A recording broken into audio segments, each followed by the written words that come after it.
Hi, I'm Larry Puckett, the DCC guy. Well, as you can see here, I've gotten a lot done in the last week since the last video. And what I'm going to do today is go over all of the work that I've done here and get us ready for the next step in the process. So stick around for the rest of the video. In the meantime, if you haven't already subscribed to the channel, it is very quick and easy. It doesn't cost you anything. All you have to do is hit that little red subscribe button, and when the little bell comes up, click on it and click all. Thanks now.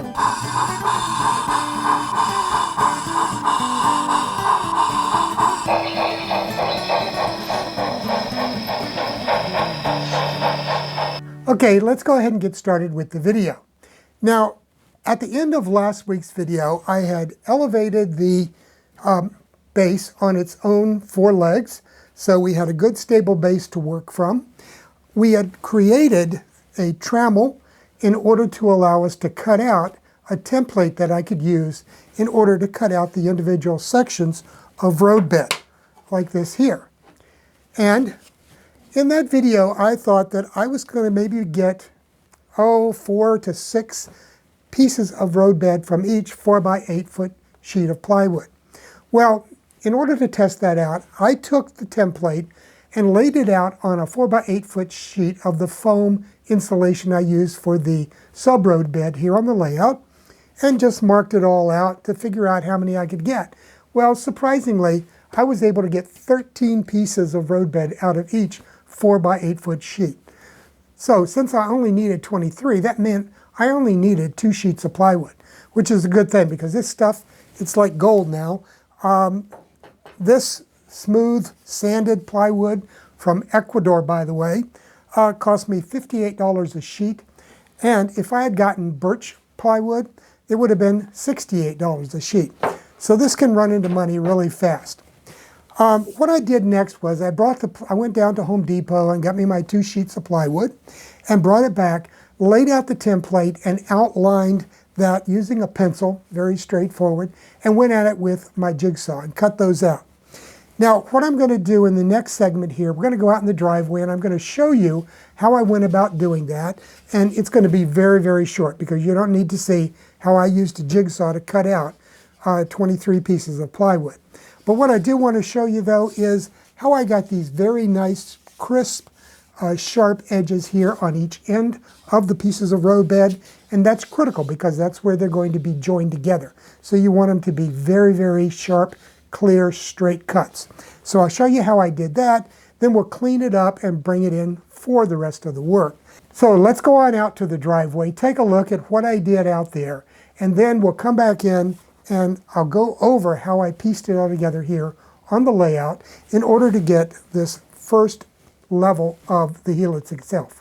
What I need to do first is take this template, lay it here on the sheet of plywood, and using my pencil, just draw the outline around the template itself, and do that 13 times on each sheet of plywood.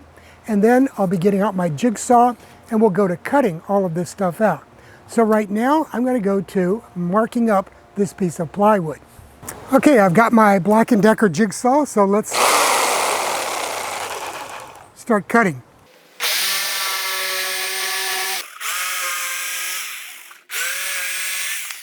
So that's it for the first sheet. I now have 13 pieces cut out. I still have another sheet to go, but there's one more thing that I want to do to the plywood before I take it into the train room and start using it. So hang in there a second. Now the first thing I need to do is right here is that straight edge that is the end of each one of the sections of roadbed. So I want to get that perfectly straight. And that's why I did not use the jigsaw, because you know, you have a tendency with the jigsaw to wander just a little bit, and I want this to be a perfect cut. So what I'm going to do is use my miter saw, and it can cut a 1x6, and these are 5 inches across. So very easily I can cut it off, and it's going to be done in one cut. So it's going to be straight as long as I hold it straight and level to begin with. So I'm going to put this in here first, and we'll take a look.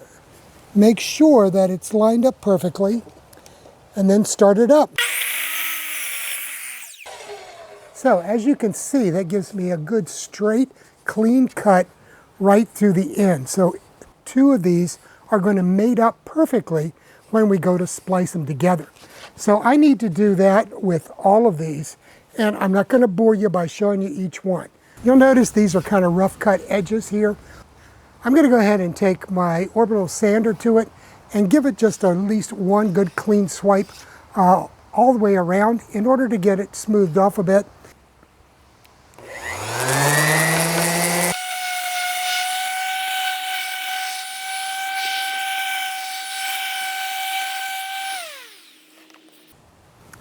Okay, so that gives me a pretty clean, splinter-free edge all the way around. So the next step is to repeat this procedure on the other 12 of these that I've already cut. Okay, so now you know how I cut out the individual sections of roadbed, and as I said, I made 23 of these. There's 22 to go around, plus an additional piece to create the tangent to go over to the end of the layout. And I then went ahead and transferred the center line for the track bed to the individual pieces of roadbed using the trammel before I took that apart.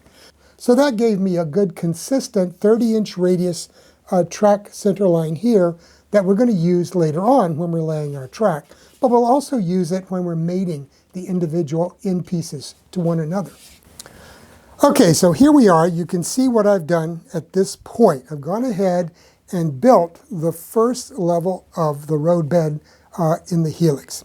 Now, one thing I want to point out that is critically important is you need to make sure that you get the slope built into this first level perfectly, because all of the subsequent levels will be based on the slope of this one. So if you screw up the slope on the first level, it's going to be translated to each subsequent level above it. So put a lot of time and effort to getting this done correctly. And so what you have to do first is establish your zero base point, and that's the point at which every other calculation of rise is going to be based on. And I decided to use this point right here as my base. And the reason for that is I've got this long straight tangent coming in and intersecting the helix. And I wanted to make sure that I was at 3 inches when I went over this track. So this is my base, and then we're going to go around 360 degrees, and then we'll be at 3 inches at this point. Now, in order to do that, you have to do some calculations, because with 3 inches, each quarter turn is going to need to rise 3/4 of an inch, okay? And each eighth of a turn would be 3/8 of an inch, half of that. So you can start with that as your basis, if you can do that. Unfortunately, because I started here, I have to calculate the height of each rise as I move around. Fortunately, what I have is this little device here, and it's used for measuring lines like this one. And what you do is, and it measures it in both inches and centimeters.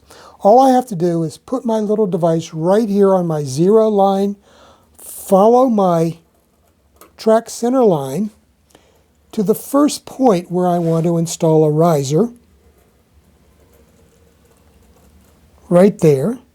And it says that that distance that I just traveled from here to here is 31 inches. Now, another calculation I did was I took 3 inches of rise over 188.5 inches of run, and that comes out to 0.0159 inches of rise per inch of travel. And I just multiply that times the number of inches that I just measured, and that will tell me what the rise needs to be at this location.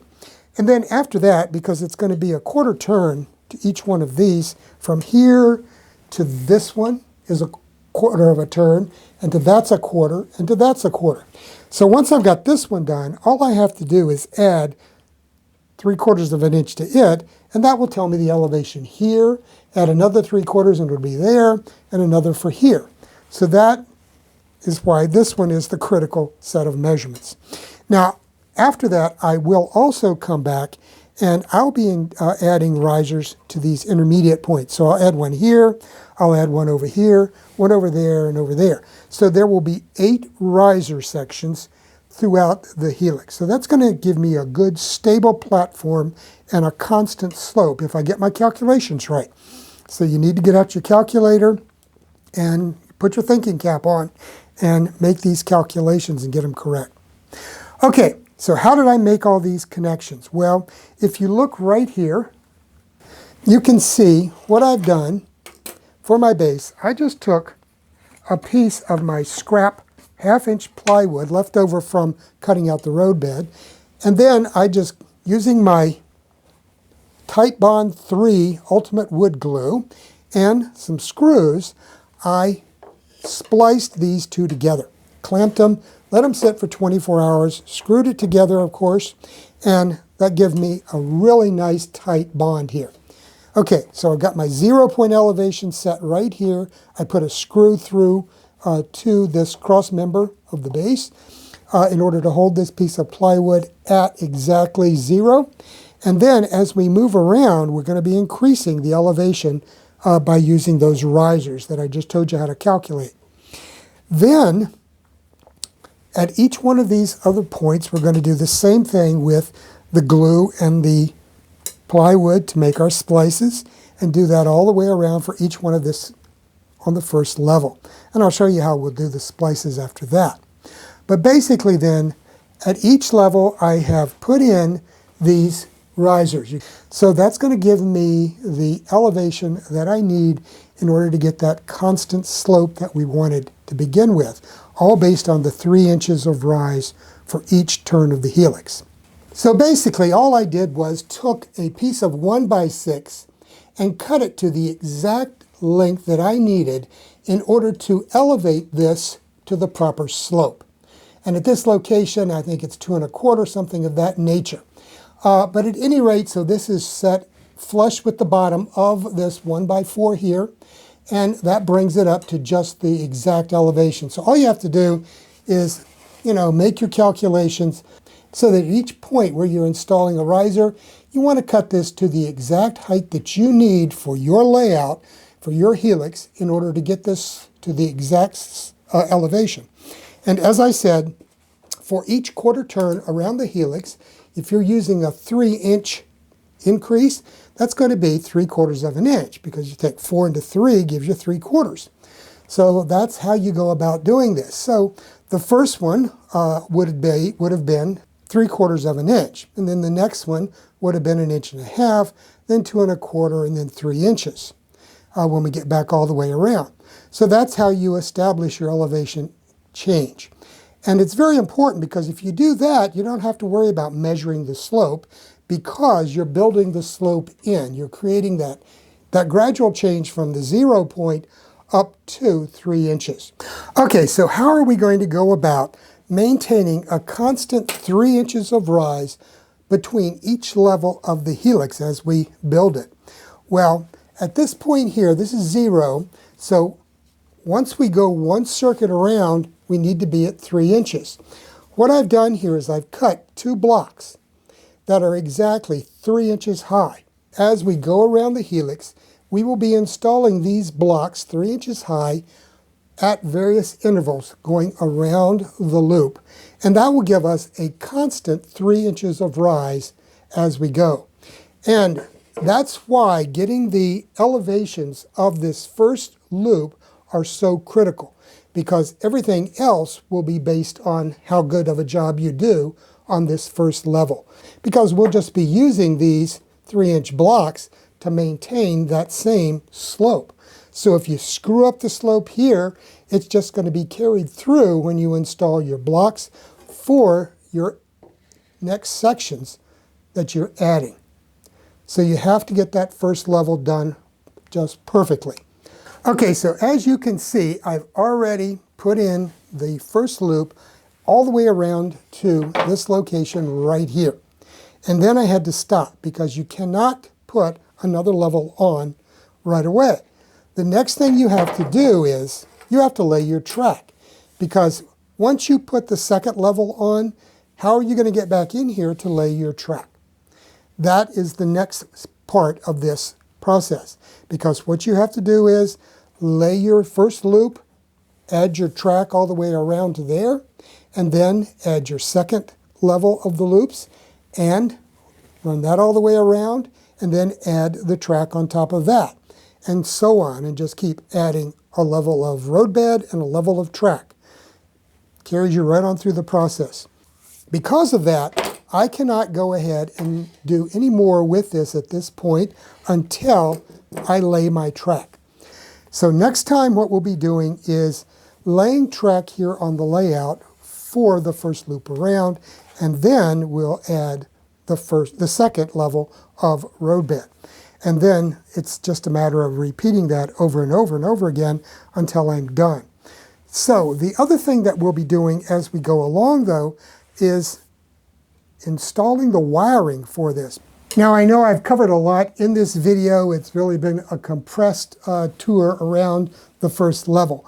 And I can't repeat it enough, and I know I'm repeating this, but I got to drive this in. It's very important that you get this first level established correctly, get the slope established, because once we start adding these riser blocks in here, every change in slope here is going to be translated through the blocks to the next level. So if you screw it up here, it's going to be screwed up all of the rest of the way up, and you don't want to do that. So I think the important thing to remember is that once you get your base elevation established and you got your first loop set at the proper angle, the subsequent risers are established by the height of these individual blocks. So it's going to be very, very simple to add these as you go around and maintain a constant slope without any problem, as long as you've got it established on this first trip around. So that's the important thing. Get that right, and everything else will be simple afterwards. And you won't have to go through the exercise of adjusting a bunch of nuts on threaded rods in order to maintain the proper rise throughout the entire helix, because all you have to do is add these blocks and it will be consistent, as long as you've cut the blocks exactly the same. That's the other important part. Well, that's it for today's video. As I said, next time we will be laying track, we will be doing some wiring, and hopefully we will start adding the second level here over this first one in order to start moving up through the entire helix. So, until then, have a great week, and come on back for another video from the DCC Guy. Bye now.